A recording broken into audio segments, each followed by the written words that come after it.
Čau! Máme tady další díl z našeho pořadu, který vytváříme společně s Google Play, kde si každé 2 týdny vybereme zajímavé hry a společně s hostem si je zahrajeme. Můj dnešní host programoval hry jako je Hidden and Dangerous nebo Mafie a později spolu založil světoznámé studio Madfinger Games. Marek Rabas, spoluzakladatel a CEO Madfinger Games. Čau Marku. Čau. Jak ses vlastně dostal k programování?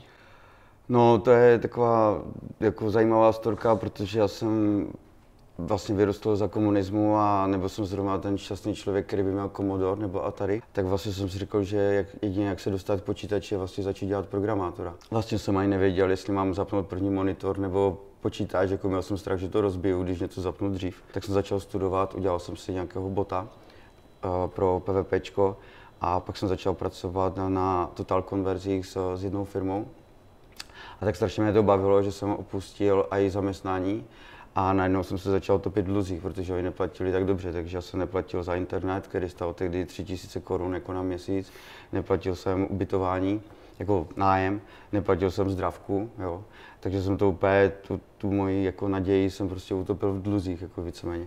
Takže jsem potom až reagoval na inzerát od Petra Vochovsky do Illusion Softworks a více jsem musel jít tam, abych zaplatil jako všechny dluhy. Jo. Ale dostal se z toho? Jo, samozřejmě, jako, tak dneska si nestěžuju, v base jsem neskončil. Takže ty jsi měl vlastně nadšení pro hry už jako hodně dlouho, ale kdy přišel ten bod, kdy jsi řekl, chtěl bych dělat svoje vlastní hry, nebo chtěl bych si založit vlastní studio. Jak jsi dostal tady k tomu? No, ono totiž, jak přišel Next Gen, takzvaný, to znamená PS3 a Xbox, tak vlastně ty týmy celkem narostly. Jo? Narostly a i doba vývoje, všechny věci trvaly díl.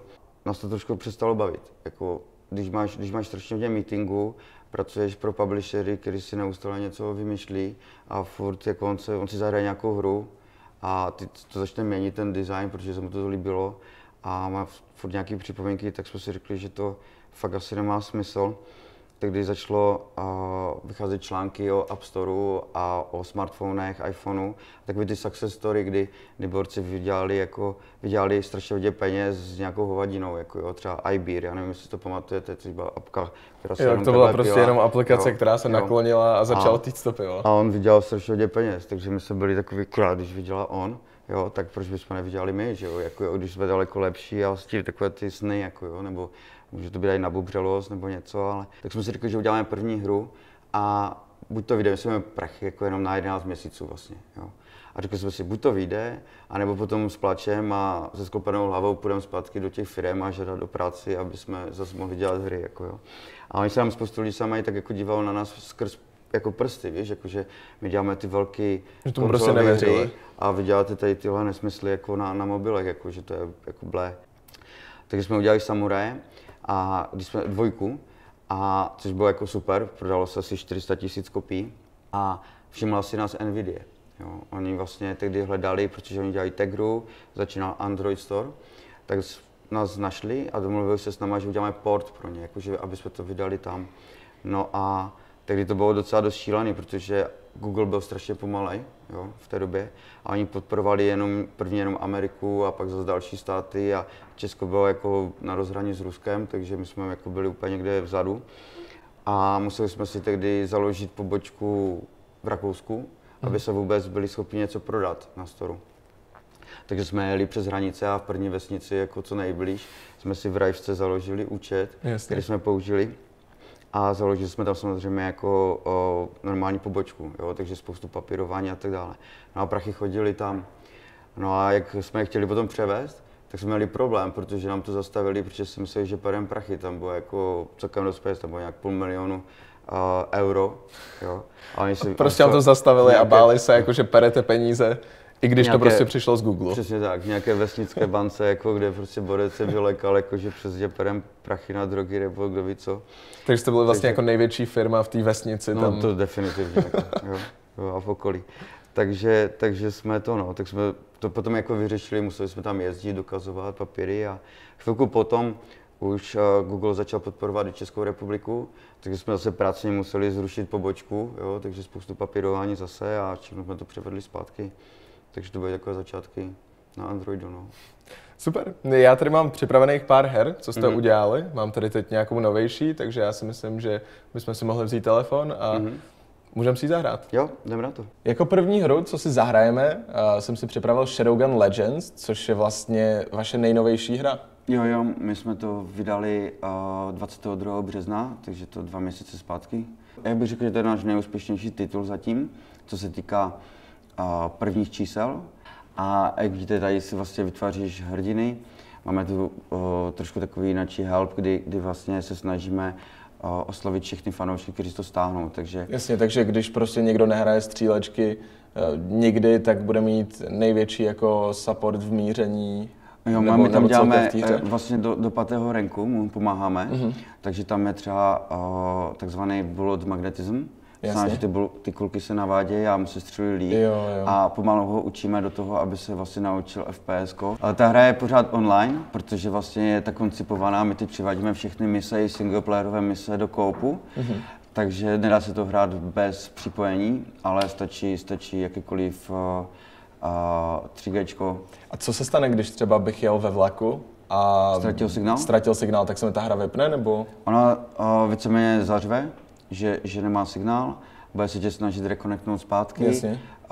5 minut máš na to, aby se zvrátil do stejného progresu, pak se vlastně ten server zruší a hodí tě to zpátky do hubu.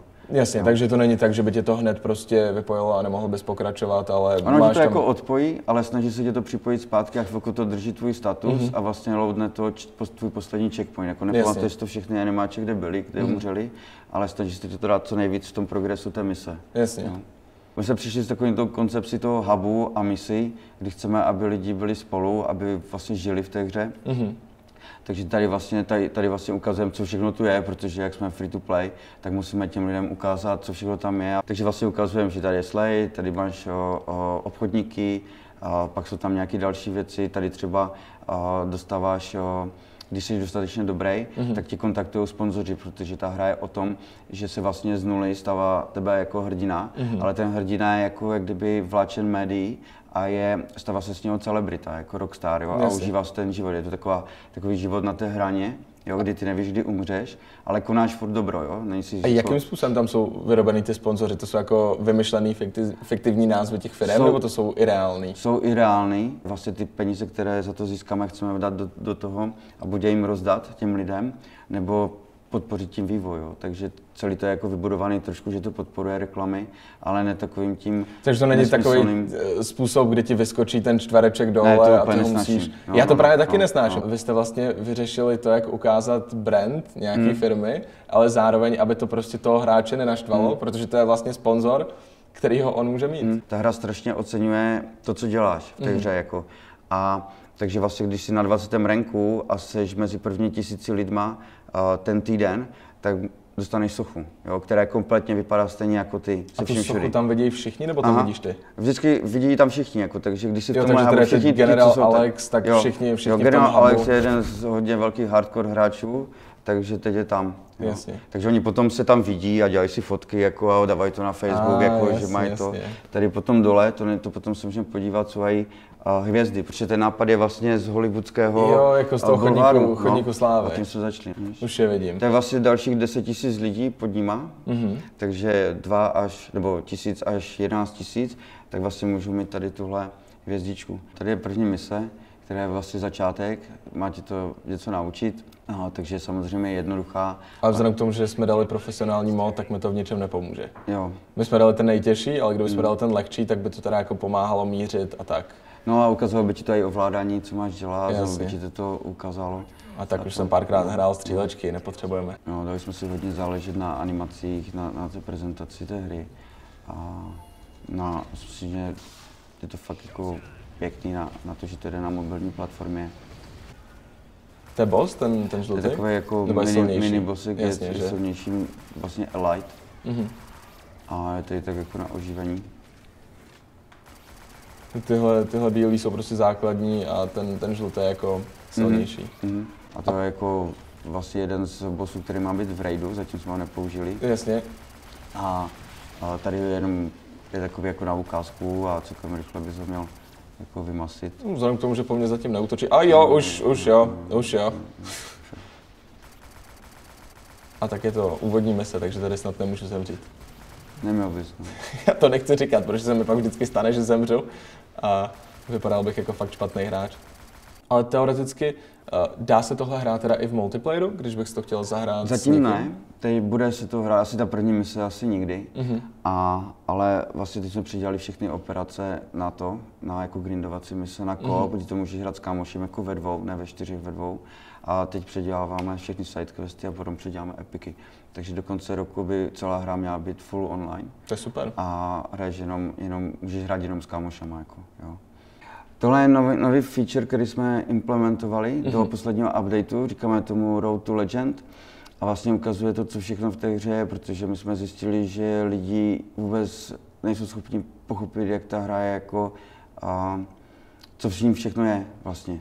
Jo, protože jsme si dali strašnou práci, tam jsou koupy, jako dungeony, jsou tam areny, jsou tam PvP mody, jo, jsou tam 3 planety, teď přichází 4, je tam neskutečné množství misí. Takže tady se vlastně jako můžeme podívat, co všechno tady můžeme získat a postupně se nám to odemyká. Přesně tak. Aby nás ta hra jako trochu vedla. Přesně tak.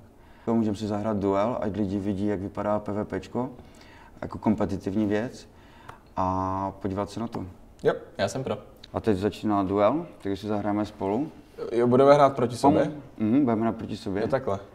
Já potřebuji akorát takové ty věci, co mi budou pomáhat mířit proti tobě asi. Ne, nepotřebuješ. Kolik hodin na to máš nahráno? Moc ne. To je asi největší lež dnešního rozhovoru. Tak. Dal jsem první kill? No, jasně, já jsem ti nechal. Jako. Jo, takhle. A víš, kolik hodin si na tom už reálně nahrál, nebo? Ty jo, vůbec, jako, ani náhodou. A odhaduješ? Jako polovinu svého života. Počkej, ty jsi tady dal nějaký turet, nebo to je jako erární? Ne, to je turet, který mi pomáhá tě zabít. OK.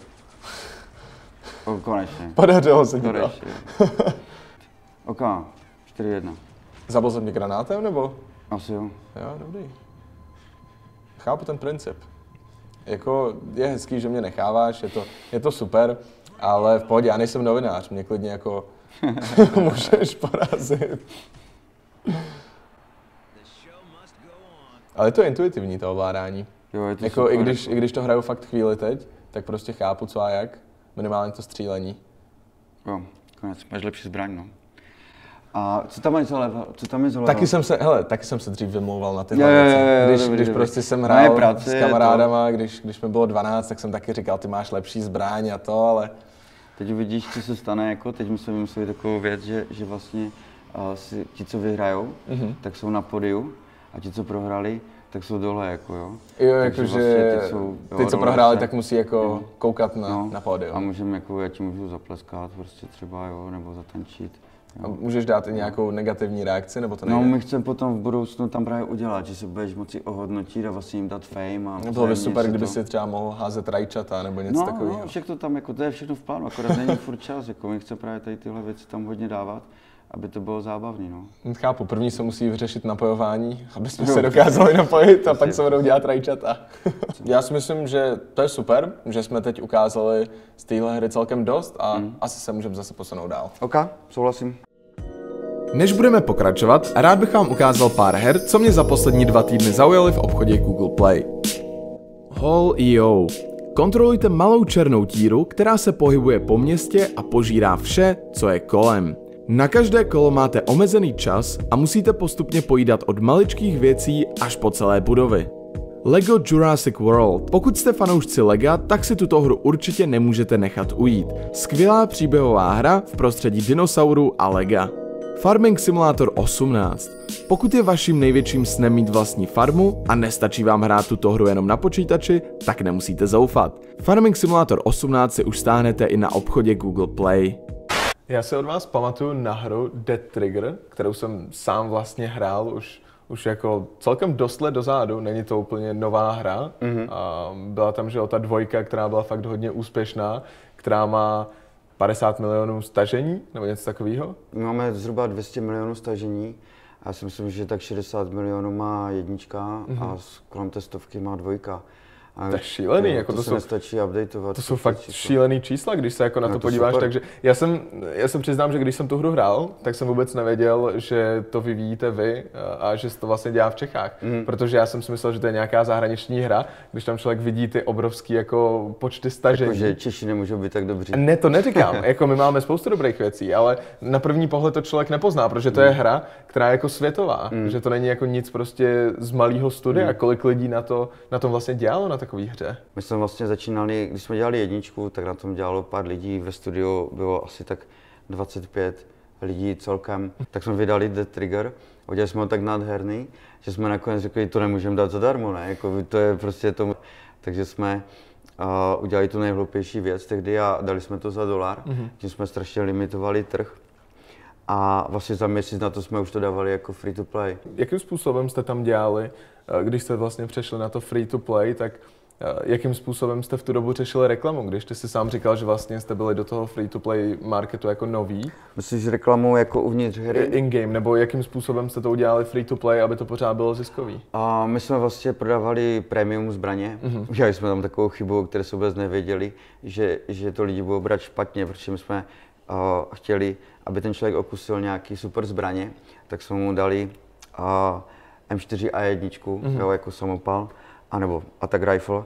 A potom jsme ho klepli po hlavě a zebrali jsme mu to všechno, víš, a začínal zase s pistolkou. Jo. Bohužel, tahle zbraň byla jako prémiová, jo. Takže to bylo být jako ukážeme super gameplay a pak začínáš znovu.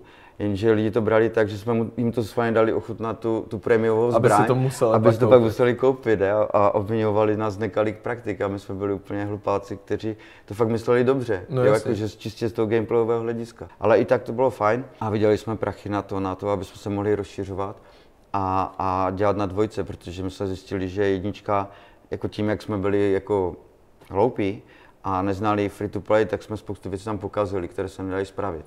Takže a ještě jsme nevěděli, že vlastně free to play hra by vlastně dvojku mít neměla vůbec, protože ty máš vlastně furt neustále updateovat tu jednu a pracovat s tou komunitou, jo. Tak jsme říkali, tak vydáme dvojku, jako to je super a pak jsme to začali pracovat a jsme říkali, ty jsou úplně blbci, jako jo, prostě proč znovu jako jasně, děláme. ale i když bys to teda nemělo dělat, jak říkáš, tak ten první díl si říkal, že měl kolik, 50-60 milionů stažení a ten druhej víc jak 100, takže i když by se to nemělo dělat, tak to vlastně se podařilo. Jo, bylo to fajn, tak my jsme občas byli měli takové to štěstí, jako jo. Jasně. Jediné, co jsme tam nestihli dodělat, je právě online věci, takže co-op, jo, hlavně, nebo nějaký PvPčkový věci, což by hodně pomohlo asi. To u té dvojky by bylo naprosto skvělý, protože já sám jsem tu hru hrál a hrozně mě to jako bavilo. A překvapilo mě to, že to prostě vzniká tady, ale teď už ten tým vašich lidí není jako 20, ale je vás víc. Kolik vás je teď? Kolik máte programátorů? No, já si myslím, že celkem je nás kolem 100. A programátorů ani nevím, jako jestli je to tak 20, 30, jo, nebo 25. Takže asi 40% lidí je mimo herní vývoj. Jo. Takže ta firma takhle jako narůstá, jo? Že to není jako, že by tu sedělo 100 vývojářů, kteří jako makají na hře jako všichni dohromady a je to jak pomalu konzole. Navíc my jsme vyrostli jako kluci, kteří byli lídři někde. Nikdy jsme nedělali biznis, nikdy jsme nedělali firmu, ani tohle jsme nezaložili pro biznis, ale pro to dělat hry. Takže se to furt učíme, jak to řešit, jako jo, protože... No jasně, ale je vidět, že vám to funguje a vyrobili jste spoustu jako zajímavých herních titulů a já bych se teď vrhnul zase na něco dalšího a zkusíme si zahrát jeden z dalších titulů, co vzniknul u vás. Máme tady hru Monzo, což by mělo být něco spojený s modílkama. Můžeš mi k tomu říct něco víc? Je to takový experiment, kdy vlastně jsem si na to mají vyzkoušel nějaké věci, že můžu v lidech vzbudit nějaké pocity nebo vzpomínky, protože my jsme se snažili, aby když to uvidíš poprvé, tak aby si vzpomenul na své dětství, kdy si skládal plastikové modely. No jasně. A pak jsme chodili kolem lidí a ukazovali jsme to a každý řekl, jako i ženské, jako když jsem to nečekal, tak skoro každý stavěl plastikové modely. Všichni mi řekli, jo, to já si pamatuju, jako v té době jsme stavili jako tohle je úplně super. Ta hra je, jako, myslím si, že to je strašně fakt pěkně udělané. Jako je to šíleně intuitivní, to je jedna věc, ale hlavně je fakt super, že vlastně z toho máš úplně ten feel, že to není Ta hra by šla udělat prostě, aby byla kompletně jako mobilní, kde by se prostě všechno jenom vybíralo z menu, klikalo se, ale na začátku tam otevřeš tu krabici, ty tady máš fakt jako prostě manuál, který jako můžeš stránkovat, takže jako otáčíš prostě ty listy toho papíru. Je to jako hrozně zajímavý koncept. Nás napadlo, že by se to mohli předělat třeba do virtuální reality, takže to se dá hrát kompletně ve virtuální takže realitě. Takže se můžeš koukat a prostě jenom jako přes nějaký Oculus nebo tak si přes ty joysticky. Jsme vytvořili vlastně prostředí, ty v něm sedíš, jako máš ten stůl a tady ty věci a ty si s tím ohýbáš, stavíš to, jo, můžeš to stříkat, jako je to super. Samsung to dokonce začal používat jako na reklamu, jo, že nám zaplatil nějaký love a začali to používat jako v televizních jako reklamách na ty jejich device. Kdybych musel klikat na každý kus a předstírat, že to lepím nebo něco, tak by to bylo asi dost otravný, ale tohle je prostě ta nejhezčí činnost na tom, že prostě tam jenom vkládáš ty věci, které do toho jako sami zapadnou, takže to není moc jako složitý, že bys tam hledal přesně ten pixel, kam to musí jít, otáčíš tu stránku, že prostě z toho máš přesně ten feel, ale zároveň to není prostě otravný a je to strašně uklidňující. Jsem to chtěl dát do červený a on jsem to dal do růžový. Takhle to je správně. No jasně, a můžeš kola nabarvit. Stickery tam jsou teda taky, si říkal. To je jako fakt dobrý, protože když se na to podíváš, tak spousta třeba závodních her, které jsou, ať už na počítač nebo na telefon, tak nemají možnost až takhle nastavovat prostě design toho auta. Což je věc, která mi třeba hrozně chybí, že u oldschoolových her závodních si můžeš upravit cokoliv, ten tuning tam je prostě trochu víc rozvinutý, i to barvení věcí a že jako spousta těch vývojářů na to v poslední době kašle, že prostě si můžeš nabarvit jako kola a barvu auta, ale už jako, dobrý, možná ti tam dají někdy stickery, ale nikdy to není prostě až tak detailní, jak by to mohlo být a tohle je prostě hra, kde děláš jenom modílky a můžeš tam dělat vlastně to samý, co je v těch hrách. Jasně, a teď se nám to uloží. Já to si můžeš uložit vlastně ty své, jako jak si to nabarvíš a tak dále, pak si to můžeš rozebrat. Je tam i nějaký hardcore mod, kdy vlastně nemáš manuál a nějak si to rozebere všechno. A musíš to udělat prostě celý podle sebe. To je dobrý, já jsem se jako malý snažil stavět občas Lego bez manuálu a moc mi to nešlo. No tak můžete to zkusit a třeba vám to půjde. Já si myslím, že nám to jako ukázka stačí a že bychom se zase mohli posunout. Ok, super. Jako další jsem si, abych zakončil vlastně naší trilogii her, vším, co jste udělali vy, tak jsem se vybral hru Unkill, což je vlastně takovej nástupce Dead Triggeru, zase zombie střílečka, zabijíme mrtváky. Jo, to jsou takové ty překlady, občas zvláštní. A Unkill je takový spin-off Dead Triggeru, my jsme vlastně se pokoušeli to víc přístupnit casual publiku, což se úplně nepovedlo. Takže pak jsme se vraceli zpátky, přidávali jsme tam hodně challenge mise, přidali jsme tam PvP mod, takže lidi můžou hrát mezi sebou. Mělo to nějaký technické limity, takže tam je jenom 1 versus 1, jako duely. Takže to je jako duelový multiplayer, ne? Že by třeba někdo se napojil se mnou a procházel ty mise a zabíjel se mnou zombíky. Co-op tam není vůbec. No. To je hrozná škoda, neuvažovali jste nad tím? Tak samozřejmě, jako. Ale my jsme se hodně potom začali soustředit na Legends a všichni lidi se postupně přesunuli z Unkilledu na Legends. No, jasně. A potřebovali jsme to dodělat.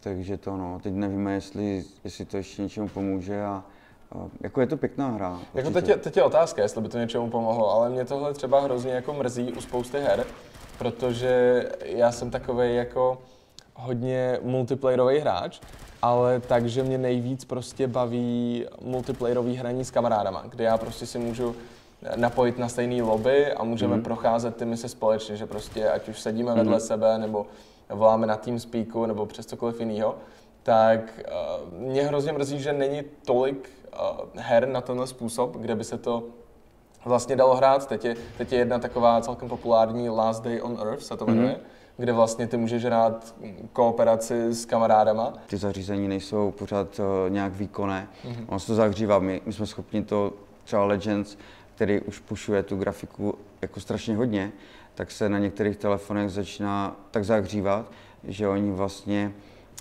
degradují to CPUčko, aby ten telefon více nevyhořel. Jo?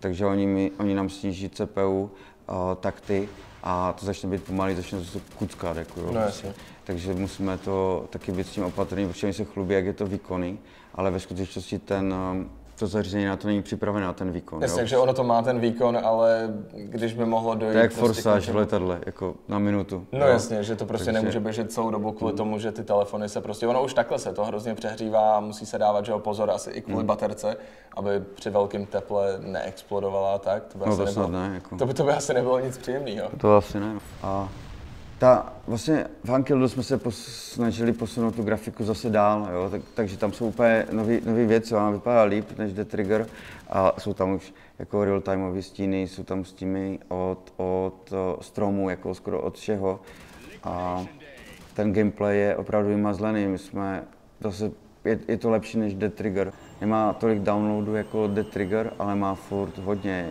nevím, skoro 20 milionů, jo? Takže to jsou to jsou pořád ohromný čísla, že na to, že prostě kolik třeba procent z těch stažení je z České republiky?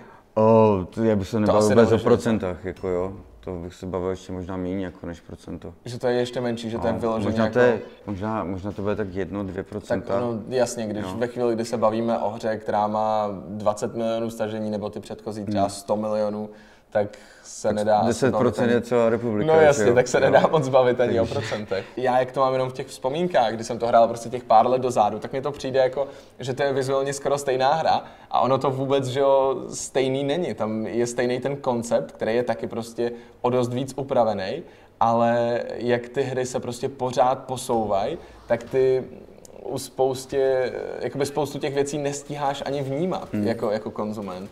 Já si pamatuju na první Need for Speed, když jsem to hrál na DOSu a přišla mi to ultra realistická grafika a bylo to úplně nádherné a takhle to bylo v mých vzpomínkách, každému jsem říkal, jak je to skvělý.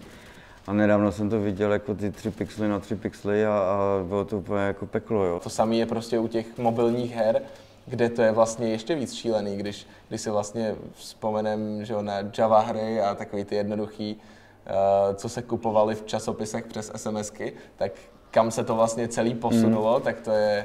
Je to super. Je to skvělý. A já mám takový to kredo, že když hraju hry, tak nedělají žádné další špatné věci. že jak nedělám humanitární věci, ale minimálně ti lidi v té době nikoho nezabijí. Jako, vlastně, to je pravda, to by si měli jako naučit tuhle věc i třeba bulvární plátky, které rádi píšou o tom, jak to moc ovlivňuje a že hráči her jsou vlastně vrazi pomalu, ale tak to není. Když vraždíme ve hrách, tak proč bychom to dělali v reálu, že jo? Já si myslím, že všichni asi už pochopili, o co jde tady v té hře. Kdybyste si chtěli stáhnout jakoukoliv z her, který jsme dneska hráli, tak odkazy budou dole v popisu videa. My bychom se mohli zase posunout o něco dál. Prošli jsme si vlastně 3 vaše dost zajímavé hry, ale pořád si mi ještě neprozradil, co chystáte do budoucna. Někdy v září se vrhneme na novou hru, která je zatím úplně tajná, protože ani já nevím, co to bude. Vlastně. Jo, takhle, jo. Takže se vlastně nedozvíme žádný tajný informace. Ne, kdyby jsme jako tady zmátil, tak ti fakt neřeknu, protože já fakt nevím. Tak zkoušíme.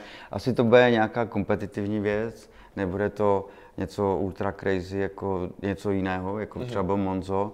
Budeme v těch našich krocích, protože si myslíme, že tam je ta budoucnost a všichni tam samozřejmě teď skáčou. Já se na to těším, až budete mít nějaký veřejný informace, tak budu rád, když mi napíšete. Příští rok.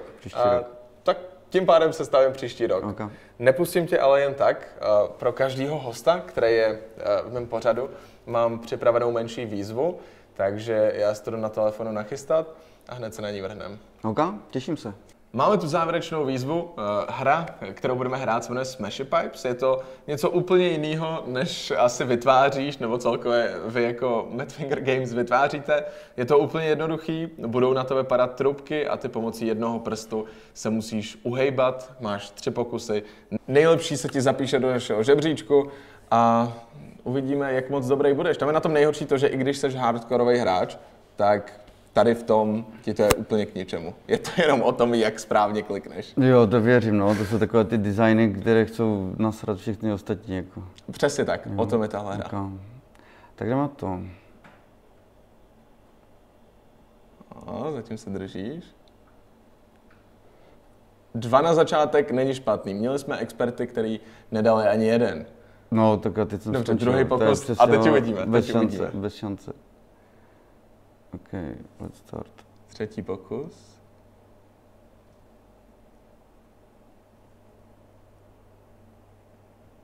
Ještě máme 4. O, to nevídám to. 4 body. Škoda. Naše nejlepší skóre je 5, takže já si myslím, že to určitě není nic, za co by se měl stydět. Já ti moc děkuju za to, že jsi vlastně dneska přišel. Já ti děkuju, že ty jsi přišel. Teď jsem si to uvědomil, že vlastně já jsem přišel za tebou, ale já děkuju za pozvání, že jsme si zahráli a mohli jsme si spolu pokecat o hrách. Jo, bylo to super. A díky i vám divákům za to, že jste koukali. Pokud byste si chtěli zahrát jakoukoliv z her, které jsme tu dneska měli, tak odkaz je dole v popisu videa. Můžete si je stáhnout z obchodu Google Play. Pokud se vám líbilo video, budeme hrozně rádi, když budete lajkovat, komentovat a uvidíme se zase příště. Čau!